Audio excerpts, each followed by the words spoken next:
ಎಲ್ರಿಗೂ ನಮಸ್ಕಾರ. ಇವತ್ತಿನ ತರಗತಿಯಲ್ಲಿ ಕನ್ನಡ ಕವಿ ಲೇಖಕರ ಪರಿಚಯ ವಿಭಾಗದಲ್ಲಿ ಕನ್ನಡದ ಪ್ರಮುಖ ಕವಿಗಳಾದಂತಹ ಪುಲಿಗೆರೆ ಸೋಮನಾಥ ಮತ್ತು ನಯಸೇನ ಅವರ ಬಗ್ಗೆ ತಿಳ್ಕೊಳ್ತೀವಿ. ಅದಕ್ಕಿಂತ ಮುಂಚೆ ನನ್ನ ಚಾನಲ್ನ ಪ್ರಥಮ ಬಾರಿಗೆ ನೋಡ್ತಾ ಇದ್ರೆ ಸಬ್ಸ್ಕ್ರೈಬ್ ಮಾಡಿ, ಶೇರ್ ಮಾಡಿ, ಲೈಕ್ ಮಾಡಿ, ಎಲ್ಲೂ ಸ್ಕಿಪ್ ಮಾಡದೆ ವಿಡಿಯೋವನ್ನು ನೋಡೋದ್ರ ಮೂಲಕ ಮಾಹಿತಿಯನ್ನು ತಿಳ್ಕೊಳ್ಳಿ ಅಂತ ಹೇಳ್ತಾ ತರಗತಿಯನ್ನು ಪ್ರಾರಂಭಿಸ್ತೇನೆ. ಕನ್ನಡದ ಪ್ರಮುಖ ಕವಿಗಳಲ್ಲಿ ಪುಲಿಗೆರೆ ಸೋಮನಾಥ ಅವರು ಕೂಡ ಒಬ್ಬರು. ಇವರ ಕಾಲ 16ನೇ ಶತಮಾನದಲ್ಲಿ ಇವರು ಜೀವಿಸಿದ್ರು. ಇವರ ಹುಟ್ಟಿದಂಥ ಸ್ಥಳ ಧಾರವಾಡ ಜಿಲ್ಲೆಯ ಪುಲಿಗೆರೆಯಲ್ಲಿ ಇವರ ಜನನ ಆಗುತ್ತೆ. ಇವರ ಪ್ರಮುಖ ಕೃತಿಗಳು ಬಂದು ಸೋಮೇಶ್ವರ ಶತಕ.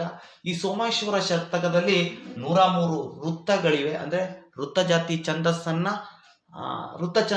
ಛಂದಸ್ಸನ್ನ ಉಪಯೋಗಿಸ್ಕೊಬಿಟ್ಟು ತಮ್ಮ ಕಾವ್ಯವನ್ನ ಬರೆದಿದ್ದಾರೆ.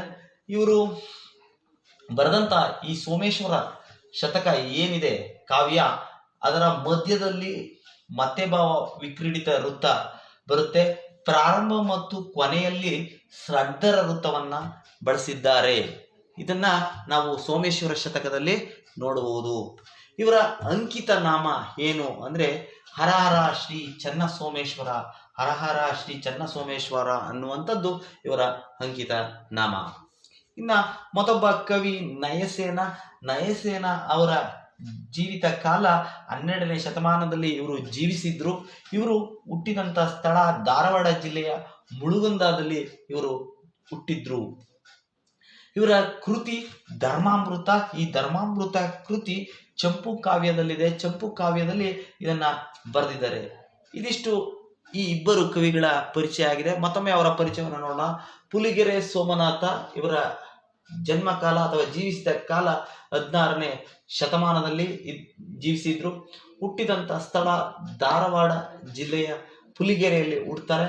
ಇವರ ಪ್ರಮುಖ ಕೃತಿ ಸೋಮೇಶ್ವರ ಶತಕ. ಇದು 103 ವೃತ್ತಗಳನ್ನು ಒಳಗೊಂಡಿದೆ. ಈ ಸೋಮೇಶ್ವರ ಶತಕದ ಪ್ರಾರಂಭ ಮತ್ತು ಕೊನೆಯಲ್ಲಿ ಷಡ್ದರ ವೃತ್ತವನ್ನ ಬಳಸಿ ಬರೆದಿದ್ದಾರೆ. ಮಧ್ಯದಲ್ಲಿ ಮತ್ತೆ ಭಾವ ವಿಕ್ರೀಡಿತ ವೃತ್ತವನ್ನ ಬಳಸಿ ನಮ್ಮ ಪುಲಿಗೆರೆ ಸೋಮನಾಥ ಅವರು ಸೋಮೇಶ್ವರ ಶತಕ ಕಾವ್ಯವನ್ನ ಬರೆದಿದ್ದಾರೆ. ಇವರ ಅಂಕಿತ ನಾಮ ಹರಹರ ಶ್ರೀ ಚನ್ನ ಸೋಮೇಶ್ವರ. ಇದಿಷ್ಟು ನಮ್ಮ ಪುಲಿಗೆರೆ ಸೋಮನಾಥ ಅವರ ಪರಿಚಯ. ಮತ್ತೊಬ್ಬ ಕವಿ ನಯಸೇನ ಅವರು ಹುಟ್ಟಿದಂತ ಕಾಲ ಅಥವಾ ಜೀವಿಸಿದಂತ ಕಾಲ 12ನೇ ಶತಮಾನದಲ್ಲಿ ಇವರು ಜೀವಿಸಿದ್ರು. ಇವರ ಜನ್ಮ ಸ್ಥಳ ಧಾರವಾಡ ಜಿಲ್ಲೆಯ ಮುಳುಗುಂದ ಗ್ರಾಮದಲ್ಲಿ ಇವರು ಹುಟ್ಟಿರ್ತಾರೆ. ಇವರ ಪ್ರಮುಖ ಕೃತಿ ಧರ್ಮಾಮೃತ. ಈ ಧರ್ಮಾಮೃತ ಕೃತಿಯು ಚಂಪು ಕಾವ್ಯದಲ್ಲಿ ಬರೆಯಲ್ಪಟ್ಟಿದೆ.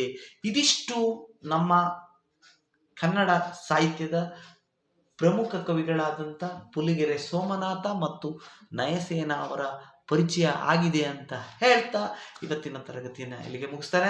ಧನ್ಯವಾದಗಳು.